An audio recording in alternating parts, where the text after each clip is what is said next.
आज आप सुने माता तुलसी की कथा। एक ब्राह्मण था, वो प्रतिदिन मंदिर जाता और वो प्रतिदिन तुलसी माता की पूजा करता। वो तुलसी माता से प्रतिदिन प्रार्थना करता कि हे तुलसी महारानी मेरे आनंद करना। तुलसी माता ने सोचा कि यह ब्राह्मण तो बहुत सीधा है और गरीब है और प्रतिदिन मेरी पूजा करता है, मैं इसके कुछ ना कुछ करना चाहती हूँ।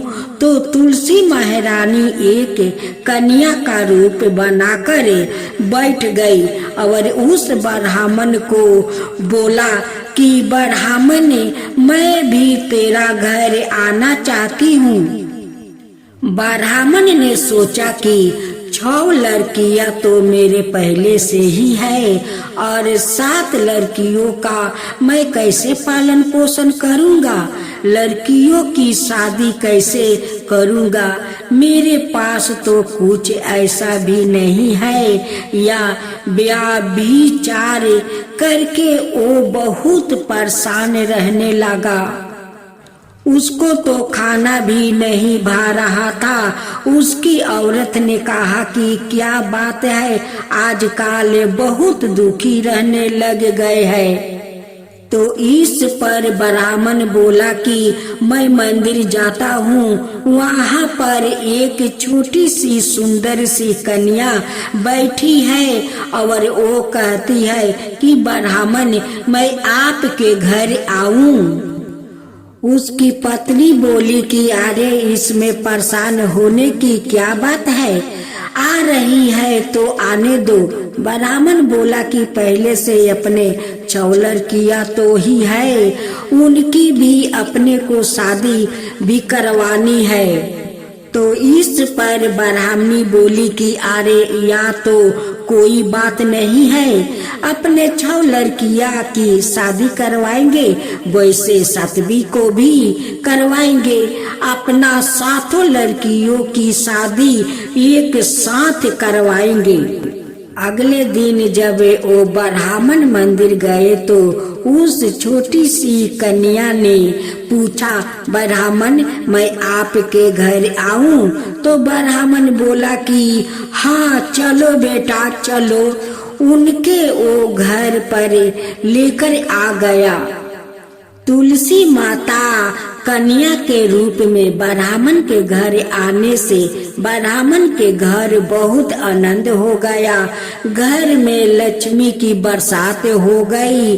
जब ब्राह्मण 7 कन्याओं की शादी के लिए वर ढूंढने जाने लगे तो उस छोटी कन्या ने कहा कि मेरे तो शालिग्राम जी के मंदिर में जाकर शालिग्राम जी को बोलना कि बारात लेकर आए और मेरी 6 बहनों के तुम्हारी इच्छा से वर ढूंढ लेना। तुलसी महारानी की मेहरबानी से उसके तो सब जेवर कपड़ा खाना सब तैयार हो गया और अच्छी धाम धूम से उनकी शादी हो गई। और उस ब्राह्मण के तुलसी माता टूटमान हुआ। हम भी तुलसी माता जी से यही प्रार्थना करते हैं कि हे तुलसी माता जैसे आप ब्राह्मण पे टूटमान हुए वैसे हम पर भी होना और जैसा आनंद ब्राह्मण के करवाया वैसे हम सबको करवाना। और एक दूसरा तुलसी का था। एक बुढ़िया थी, उसको तुलसी पूजा करने का नित्य का नियम था। वो प्रतिदिन खाना खाने से पहले पूजा करती थी और उसके बाद खाना खाती थी। वो तुलसी माता से प्रतिदिन प्रार्थना करती थी कि हे तुलसी माता खान खीर का भोजन देना, पाट पीतम्बर का बेच देना, योगियों जैसी मौत देना, स्वर्ग का वास देना, राम लक्ष्मण की कंधा देना, सीता जी के चाल चलावा देना। यह सुनकर तुलसी सूखने लगी। तब राम और लक्ष्मण उधर से निकल रहे थे। उन्होंने पूछा तुलसी से कि आप सूख क्यों रही हो? तब जाकर तुलसी बोली, एक बुढ़िया रोज मेरी पूजा करती है और वो मुझसे खाने का लड्डू मांगती है, खेलने को भाई मांगती है, खान खीर का भोजन मांगती है, पाट पीतम्बर का बेस मांगती है, आपकी कंधा मांगती है, सीता जी का चाल चलावा मांगती है, स्वर्ग का वास मांगती है, योनियों सी मौत मांगती है। आप बताइए, मैं तो बाकी सब तो दे दूं, पर आपका कंधा कहाँ से दूं और सीता जी का चाल चलावा कहाँ से दूं? राम जी और लक्ष्मण जी तुलसी से बोले कि आप हरे भरे हो जाओ, सब हो जाएगा। कुछ दिनों बाद बुढ़िया मर गई। जब लोग इकट्ठा होने लगे बुढ़िया को ले जाने के लिए, उसको तैयारी करने लगे। जब उठाने लगे तो वो इतनी भारी हो गई कि उसको लोग उठा नहीं पाए। उसको तो हिला भी नहीं पा रहे थे। लोग कहने लगे कि बुढ़िया इतनी भारी कैसे हो गई? वो तो देव दर्शन सब करती थी, क्या वो कोई जादू टोना करती थी जो इतनी भारी हो गई है? इतने में राम लक्ष्मण और सीता जी आए। सीता जी ने चाल चलावा किया और राम लक्ष्मण ने कंधा दिया और बुढ़िया तो हल्की हो गई और सदैह बैकुंठ को चली गई। और एक तीसरी कथा। एक कन्या थी। जब वो थोड़ी बड़ी हुई और उसको समझ आने लगी, तब से ही वो तुलसी माता जी की पूजा करने लगी।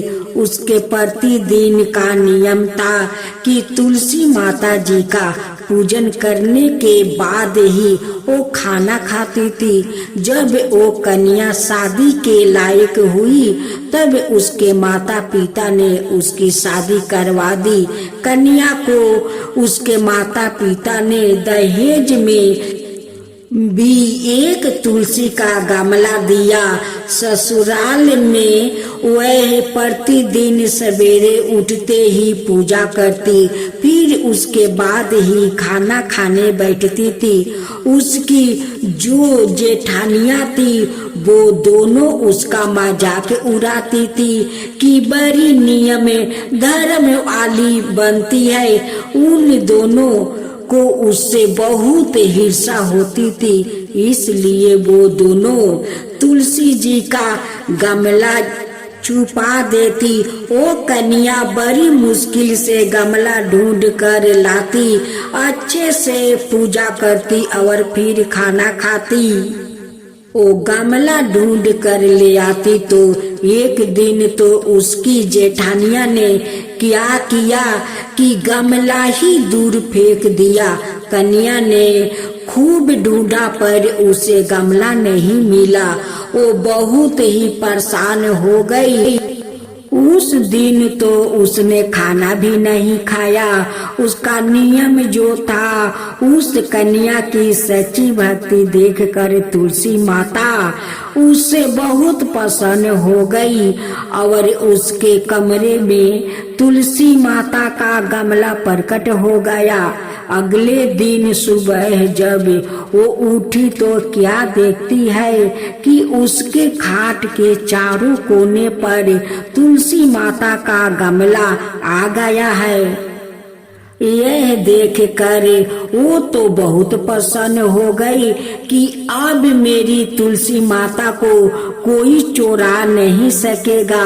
पूजा करने के लिए भी कहीं और जाना नहीं पड़ेगा और कोई मेरी तुलसी माता को फेंक भी नहीं सकेगा।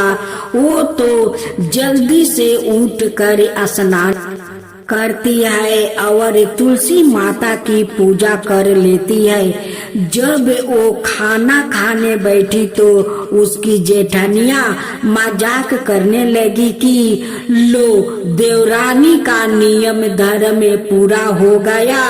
उससे पूछती है कि तुलसी जी का पूजा कर ली क्या? देवरानी धीरे से बोलती है हाँ कर ली।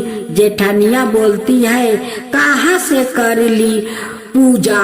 गमला तो फेंक दिया था। देवरानी कहती है कि देख लो मेरे कमरे में खाट पर तुलसी जी के गमला लग रही है। जब जेठनिया उनकी खाट का चारों कोना पर तुलसी का गमला देखी तो वो बहुत शर्मिंदी हुई और बोली कि देवरानी तेरी भक्ति सच्ची है, हमने तुझे बहुत परेशान कर दिया, हमें माफ कर दो। देवरानी उन सब को माफ कर देती है।